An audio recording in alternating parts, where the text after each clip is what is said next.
ජීවිතයේ අපි සිදු කරන අයහපත් කර්ම වලින් අපට ගැලවෙන්න පුළුවන්. යමෙකු හිතන්න පුළුවන් තමන් සිදු කරන ක්‍රියාව තව කෙනෙකුට පෙනුනේ නැහැ කියලා, කවුරුත් දැක්කේ නැහැ කියලා, කාටවත් ඇහුනේ නැහැ කියලා, නීතියෙන් වහන් වුණා කියලා අපිට අප විසින් සිදු කරපු කර්මයන්ගෙන් නිදහසක්, සහනයක් අපට හම්බ වේවි. බුදුරජාණන් වහන්සේ ඒ පිළිබඳව මනාව ගාථාවකින් අපිට දේශනා කළා තිබෙනවා. අයසාව මලං සමුට්ඨිතං තදුට්ඨාය තමේව කාත්ති එවං අති දුහනචාරීණං සක්කම්මානී නයන්ති දුග්ගති.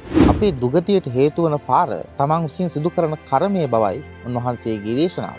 යකඩයෙන් ඉපදෙන මලකඩ යකඩයම විනාශ කරනවා වගේ අපේ මනසෙන් ඉපදෙන අයහපත් කර්මයන් අපගේ දුගතියට පාර සකසන වග අපේ බුදුරජාණන් වහන්සේ අපට දේශනා කරනවා. ඒ නිසා තමන්ගේ සිත, කය, වචනය කියන මෙන්න මේ දේවල් භාවිතා කරලා තව කෙනෙක්ගේ අයහපත පිණිස, සමාජ විරෝධී පිණිස යම්කිසි අකුසලයක් තමන් විසින් සිද්ධ කරනවා නම් ඒක කවුරුත් දැක්කේ නැහැ, කාටවත් පෙනුනේ නැහැ, කාටවත් ඇහුනේ නැහැ, නීතියට අහුන්නේ නැහැ කියලා අපි හිත හදාගත්තට ඒ තමන් විසින් කරපු කර්මයෙන් ගැලවීමට නොහැකි වග අපේ බුදුරජාණන් වහන්සේ අපට දේශනා කළා තිබෙනවා.